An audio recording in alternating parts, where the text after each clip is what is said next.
நாடு சுதந்திரம் பெற்ற பின்பு 30 கோடி ஜனங்களாக இருந்த மக்கள் இன்று 148 கோடி மக்களாக 78 ஆண்டுகளில் பெருகியிருக்கிறார்கள். அப்பொழுது 534 பாராளுமன்ற உறுப்பினர்கள் எண்ணிக்கை தான் இருந்தது. இப்பொழுது மக்கள் தொகை கூடியதாலும் 21 வயது நிறைந்தவர்களுக்கு வாக்குரிமை என்பதை 18 வயது உள்ளவர்களுக்கு வாக்குரிமை அளிக்கப்பட்டதனாலும் வாக்கு போடுவர்களுடைய எண்ணிக்கை அதிகமாகிவிட்டது. அதற்கு தகுந்தாற்போல் 534 பாராளுமன்ற உறுப்பினர்கள் பதில் மக்கள் தொகை அளவுக்கு ஏற்றாற்போல் பாராளுமன்ற உறுப்பினர்கள் கூட வேண்டும். அந்த கூட்டம்தான் தமிழகத்தில் 39 பாராளுமன்ற உறுப்பினருக்கு பதிலாக 59 பாராளுமன்ற உறுப்பினர்கள் வர இருக்கிறார்கள். இதுபோக 33% மகளிர் ஒதுக்கீடு, பெண்களுக்கு உண்டான ஒதுக்கீடு சட்டங்கள் கொண்டு வந்த பின்பும் சட்டமேதை அம்பேத்கரும் முன்னாள் ஜனாதிபதி அப்துல் கலாம் கண்ட கனவு நிறைவேறுவதற்கு இந்த மசோதா பெரிய பயனளிக்கிறது. இந்த நிலையில் இதனுடைய மக்கள் தொகை கணக்கு எடுத்த பின் இந்த வேலையை இந்த பாராளுமன்ற உறுப்பினர்களை நிர்ணயித்தால் நன்றாக இருக்குமோ என்று சிலர் கருதுகிறார்கள். ஆகவே எண்ணிக்கை கூட வேண்டும்.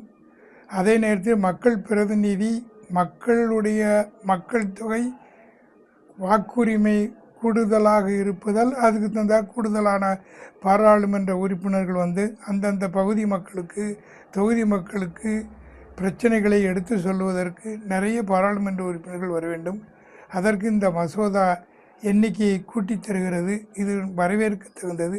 ஆனால் மக்கள் தொகை கணக்கெடுத்த பின் பாராளுமன்ற தொகுதியை வரையறை செய்ய வேண்டும் என்று என்போன்றவர்கள் சிந்திக்கிறார்கள். இந்த தொகுதி மறுவரையறை அப்படிங்கிற விஷயம் நாம் ஒரு 25 ஆண்டுகளுக்கு ஒரு முறை பரிசீலிக்கணும், மக்கள் தொகை அடிப்படையில் பரிசீலிக்கணும்னு நம்ம சுதந்திரம் அடைஞ்ச உடனேயே நாம் இதை முடிவு கொண்டு வந்தோம். ஆனால் அதில் என்ன ஒரு விஷயம் பார்த்திங்கன்னா, பின்னாடி மக்கள் தொகை பெருக்கங்கிறது நாட்டுக்கு ஆபத்துங்கிறத உணர்ந்து மக்கள் தொகை கட்டுப்பாடுக்கான குடும்ப கட்டுப்பாடு திட்டத்தை தீவிரமாக கையில் எடுத்தோம். அப்போது அதை ரொம்ப முக்கியமாக தென் மாநிலங்கள்லாம் ரொம்ப அதை உண்மையிலேயே மனசில் உள்வாங்கிக்கிட்டு குடும்ப கட்டுப்பாடு திட்டத்தை தீவிரமாக செயல்படுத்தி இன்றைக்கி மக்கள் தொகை கட்டுப்படுத்தி வச்சிருக்கு. இப்படிப்பட்ட சூழ்நிலையில் நம்ம மக்கள் தொகையை அளவுகோலாக வச்சு தொகுதி மறுவரையறைங்கிறது ஏற்றுக்கொள்ளவே முடியாது. அப்போ ஒரு அரசாங்கம் அல்லது ஒரு நாடு நல்லா இருக்கணும்னு நினச்சதுக்காக இது ஒரு தண்டனை அப்படிங்கிற மாதிரி ஆயிரும். ஆக தொகுதி மறுவரை விஷயத்தை பொறுத்தவரையில் நம்முடைய முதல்வர் ஓராண்டுக்கு முன்னாடியே நிறைய சந்தேகங்களை எழுப்பியிருந்தார்.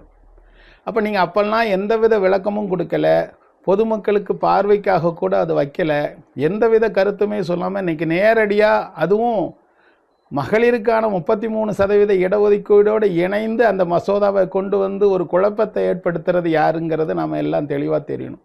இப்போவும் நமக்கு நேற்று நாடாளுமன்றத்தில் பதில் சொல்லும்போது தான் 50% ஒட்டுமொத்தமாக அதிகரிப்போம், அதனால் யாருக்கும் எந்தவித விகிதாச்சாரமும் பாதிப்பு இருக்காதுங்கிறது நேற்று இத்தனை போராட்டங்களுக்கு பிறகு தான் அந்த விஷயமே வெளியே வந்திருக்கு. இதை முன்னாடியே சொல்கிறதுக்கு என்ன, நமக்கு தேவை பிரதிநிதித்துவம் குறையக்கூடாது, விகிதாச்சார பிரதிநிதித்துவம் குறையக்கூடாது. அப்போ அதுக்கு தெளிவான ஒரு முன்னுரையோ ஒரு விளக்கமோ ஒரு சட்டம் கொண்டு வர முன்னாடி பொதுமக்களுக்கோ அது சந்தேகமாக கேள்வி எழுப்பிய ஒரு மாநில முதல்வர் என்ற அளவில் ஸ்டாலின் அவர்களுக்கோ அது போன்ற மற்ற முதல்வர்களுக்கோ விளக்கி இருக்கணும். அது விளக்காதது மத்திய அரசோட ஒரு பெரிய என்ன சொல்லுவோம், ஒரு தவறான ஒரு விஷயந்தான். சரி, தொகுதி வரையறையில் ஒரு பிரச்சனை இருக்குது, அப்போ அதை நிறுத்தி வைங்க. இப்போ நமக்கு என்ன ரொம்ப முக்கியம், மகளிருக்கான 33% இடஒதுக்கீடு கொடுக்கணும். அதற்கான சட்டத்தை கொண்டாங்க, எந்தவித பிரச்சனை இல்லாமல் அந்த 543லேயே 33% மகளிர் கொடுக்கலாம். என்ன அதில் ஒன்றும் சிரமம் இருக்க மாதிரி தெரியல. அந்த விஷயத்தில் இந்த சட்டத்தை, மகளிர் ஒதுக்கீடு சட்டத்தை நிறைவேற்றுங்க. பின்னாடி தொகுதி மறுவரையறை சம்பந்தமாக ஒரு முக்கியமான சில ஆலோசனைகளை மேற்கொண்டு அதுக்கப்புறம் எந்த மாநிலமும் பாதிக்காத வகையில் அந்த சட்டத்தை கொண்டு வாங்க.